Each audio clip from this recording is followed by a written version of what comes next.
Hello, it's Nikki. A very quick one today before we jump into today's episode. Jam and Plan Live is now live. It went live over the weekend and lots of you have been joining, which is so exciting.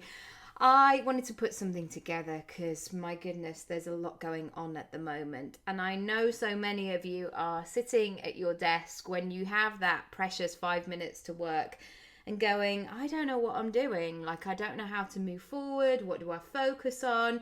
Your head is a shed, as my mum would say. It's a great expression. And when you look back at, I guess, your plan for 2020, you're like, this is not aligned anymore. This feels a bit funky, and you kind of need to give it a bit of focus and figuring out what's next. So I did this a couple of weeks back, and I tell you what, it just helped me so much gain that clarity. So we're going to start next Tuesday, the 23rd of June, with an all-dayer. I've got 4 sessions to share with you. You can find out more on my website, nikkiraby.com/jam and plan live. And then you get a week, just you and I. There's no Facebook group. You don't have to show up to all these things. Everything's recorded just on that one day. And then you can kind of go and do what you need to do. But know that one-on-one, I'll be helping you through that next week. So giving you voice notes, you can send me stuff, really being that sort of supportive cheerleader. I probably won't be able to do box splits, but everything else I'll be able to do.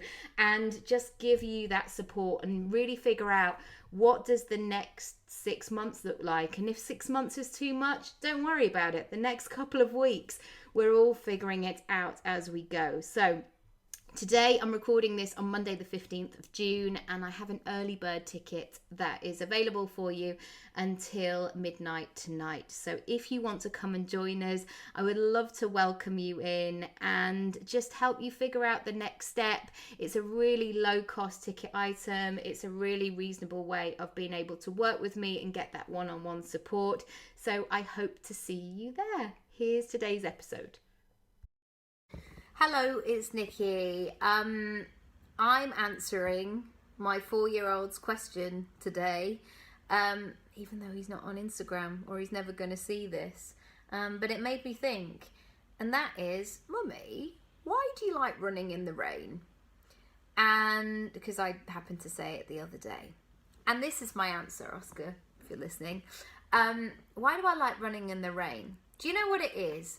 When I run in the rain, I bet on myself, because for many years I was looking for the perfect conditions to get started. Now, I would say that there is a better time sometimes. So this thing of like the perfect time, I don't necessarily believe that it exists, but sometimes I do think there's a better time. So when I get those coaching inquiries of like, hi Nikki, I see you have 2 children. I am 38 and a half weeks pregnant and I'm looking to start my business. Do you have any availability next week to help me build this? And my response, from a place of integrity and a place of having 2 children myself, is always, please go and have your baby and then come back to me. Because when people work with me, like, I want them to be in the room and not, I mean, I was going to say I'm medically trained. I'm not. I'm really not. Like, I've had babies, but I don't know how to deliver them.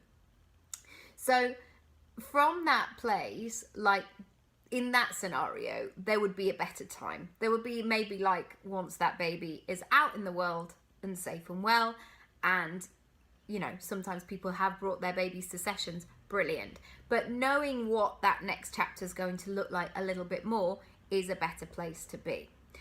However, so there is that better time, but also, how many times have you convinced yourself that today is not the day because of different conditions? So for me, running, oh, it's raining outside, or I'm a bit tired, or I'll go on Thursday because Thursday's an abstract day that I'm just going to pin all my hopes on, like this as being the perfect time. And I did that for many years. I shared this on Instagram stories. So I might say, right, I'm going to do my run this week on Thursday. But even on Monday, so the Monday before, I'd already be faffing and like looking at weather reports, spending my time going, well, I probably won't end up going Thursday because I think it's going to rain. I think it's going to do this. And then I would notice these patterns of self-sabotage because I don't know what it was. I don't know what was going on.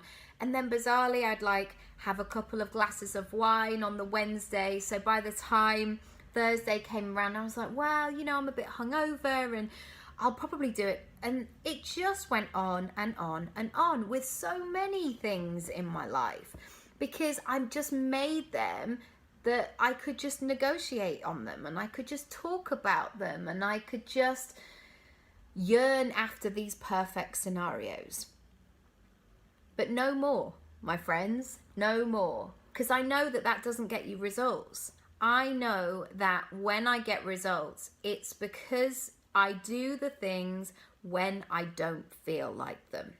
So I'm not saying, like, it's not like the thing of if you've been taking lots of drowsy medication that you should ride machinery. Like, this is not what we're saying. We're doing it from a safety point of view, absolutely. But sometimes your head will just get in the way, like, oh no, not today, it won't be that thing.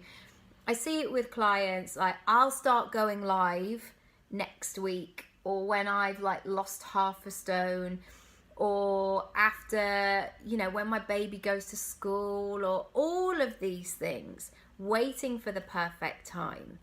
And there really isn't. And if you can just recognize every step of the way and question, is that true or is that false? Is that true or is just that an excuse? Do it, because very quickly you'll start to recognize those patterns of behavior. You'll start to recognize, oh, I always do that. I always do that.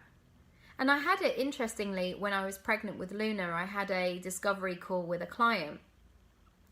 And she said that it was really annoying that I was having a baby, which is an interesting way of looking at things. But I sort of got what she meant. So I was about 5.5 months pregnant when we had this chat. And I knew that I was going to stop working when I was kind of 8.5 months pregnant, just to have a bit of time.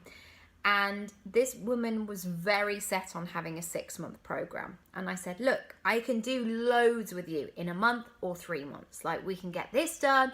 I know I can help you with this. This is exciting. And she was looking for the perfect conditions. She was like, I had it in my head. I needed 6 months to do this. And I heard her, like, I knew what she was saying, because sometimes I've had that. Like, there's been times when I've literally handed over my card and I've paid for yoga 6 months in advance because I know when I do that, I will go. But equally, sometimes I've made a decision and I've gone for it within a month or a week or sometimes a day. That feeling of I'm all in, let's go. And I can do all of the things that I need to do. And I get amazing results. Much more, actually, than I would have done if I'd faffed around for 2 years doing something. It's kind of like the moment of, oh, I'll do the essay. You know, when you're at school, I'll do the essay. And then leaving it to the last minute. Sometimes you're like, well, I've got 4 hours. I need to do it. And then you end up writing it. And you're like, this is great. I should have written this earlier. I really enjoyed that, actually. So as I'm not shaming that person for saying, right, I just need 6 months. But my question underlying it was, why do you think it's going to take you 6 months?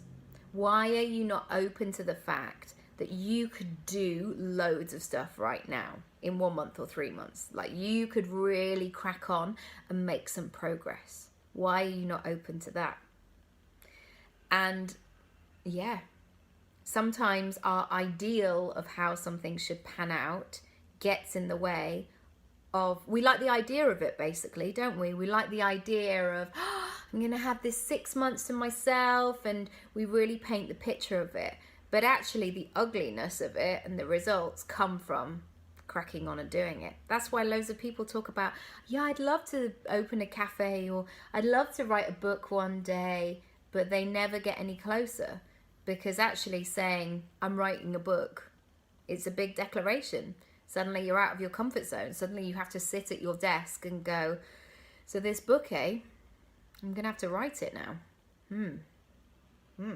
Oh, I don't want to do that. Oh, what would I even write about? Am I a good writer? So those are my thoughts for today. Call it out. Listen to what your head is trying to tell you and just have a word with it. Check in with it. Find out whether it's really speaking the truth to you or not. Or maybe it's tricking you, like mine used to do with running. Now, when I hear that, like, oh, not today, maybe not, that is a signal to me. Get your trainers on, Raby. Get moving. Put your tunes on. Get going. And also it makes me feel like when I come back, that I've been in some kind of 80s music video, because, you know, my hair is all, yeah, actually it's not all, it's all like, that's all I have to share today. Thank you so much for watching, for listening, and I'll catch you again very soon. Bye.